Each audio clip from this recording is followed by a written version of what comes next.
Assalamualaikum warahmatullahi wabarakatuh. Selamat pagi anak-anak. Semoga kalian semua masih dalam keadaan sehat walafiat dan tetap semangat mengikuti pembelajaran pada hari ini.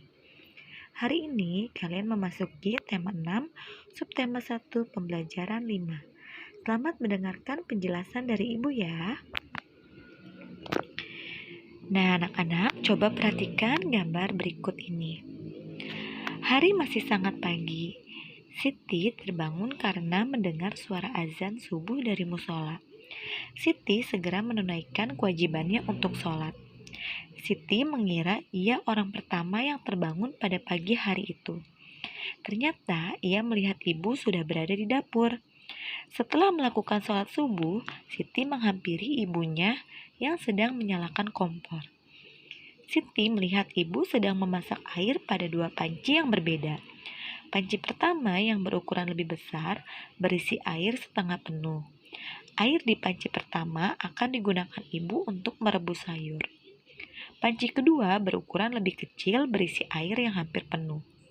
Panci kedua akan digunakan ibu untuk membuat teh. Siti menduga-duga air dalam panci manakah yang akan mendidih lebih cepat. Diam-diam Siti melakukan pengamatan sambil membantu ibunya menyiapkan sarapan. Nah, sekarang anak-anak perhatikan apa yang akan Siti lakukan ya.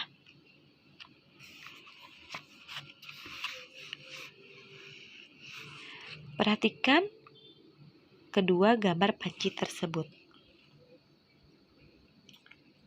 Pertanyaan yang pertama,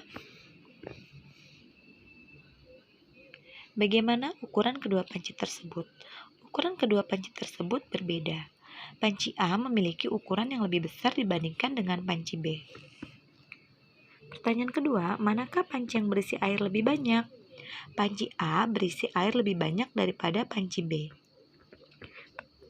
Panci manakah yang akan memerlukan waktu lebih lama untuk mendidihkan air di dalamnya?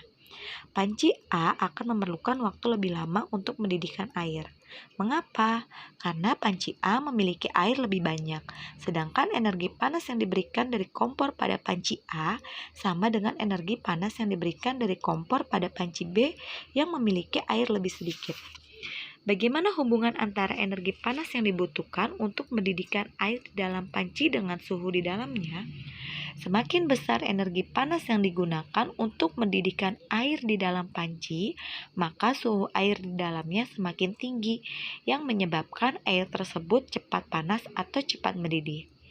Dari kegiatan tersebut, maka kesimpulannya adalah pada peristiwa mendidihnya air menunjukkan kenaikan suhu pada air hingga mencapai 100 derajat Celcius. Hal ini menunjukkan bahwa kegiatan yang berbeda memerlukan energi panas yang berbeda pula. Perubahan akibat perubahan suhu.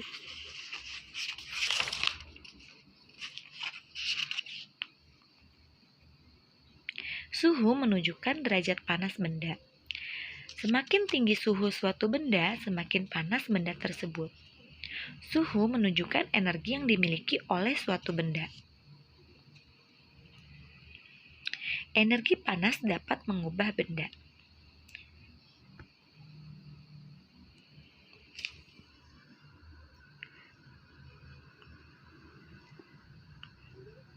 Energi panas dapat mengubah benda menjadi pemuaian ataupun juga penyusutan. Pemuaian adalah perubahan suatu benda yang dapat menjadi bertambah panjang, lebar, luas, atau berubah volumenya karena terkena kalor ataupun panas.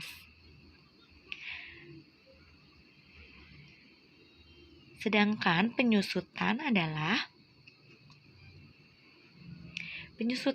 perubahan suatu benda yang menjadi berkurangnya panjang, lebar, dan luas suatu benda.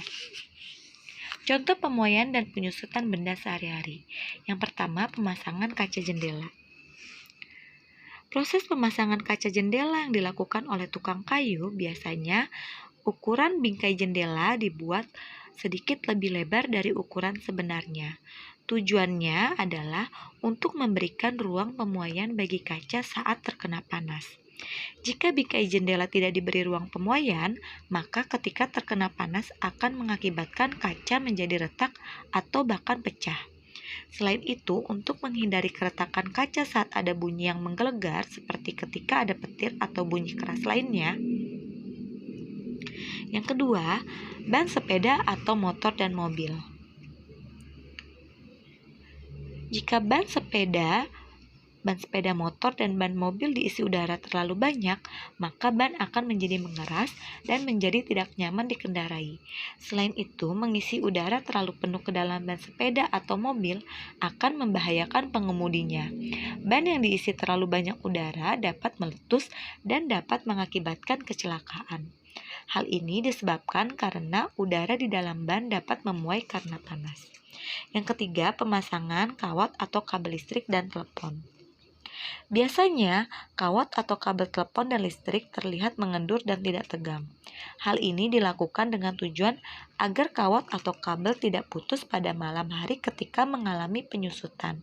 Selain itu, agar kawat atau kabel tidak putus jika tertimpa pohon yang tumbang. Yang keempat, pemuaian yang terjadi pada gelas kaca.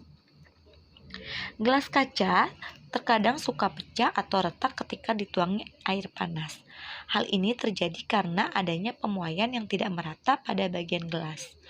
Oleh karena itu, disarankan agar tidak mengurangi gelas basah atau gelas dingin dengan air panas yang baru mendidih. Yang kelima, pemuaian pada sambungan rel kereta api. Sambungan pada rel kereta api dibuat ada celah antara dua batang rel. Hal ini dilakukan untuk memberikan ruang muai sehingga saat terkena panas, rel tidak melengkung. Keenam, penggunaan termometer. Termometer biasanya akan ditempelkan ke bagian tubuh seperti dalam mulut atau ketiak. Tujuannya adalah untuk mengukur suhu panas tubuh. Setelah beberapa lama, cairan di dalam termometer akan naik karena pemuaian setelah mendapatkan panas dari tubuh. Cairan akan berhenti pada angka tertentu untuk menunjukkan suhu tubuh. Sebelumnya, kamu telah mengetahui bahwa beberapa lagu daerah dimainkan dalam tangga nada pentatonis maupun diatonis. Nah, gamelan ini adalah salah satu alat musik yang digunakan untuk mengiringi lagu-lagu pada tangga nada pentatonis. Tangga nada pentatonis dibedakan menjadi slendro dan juga pelok. Sekarang, perhatikan dan dengarkan lagu Cincangkeling pada video berikut ya.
Terima kasih anak-anak sudah mendengarkan penjelasan dari Ibu. Kurang lebihnya mohon maaf. Wassalamualaikum warahmatullahi wabarakatuh.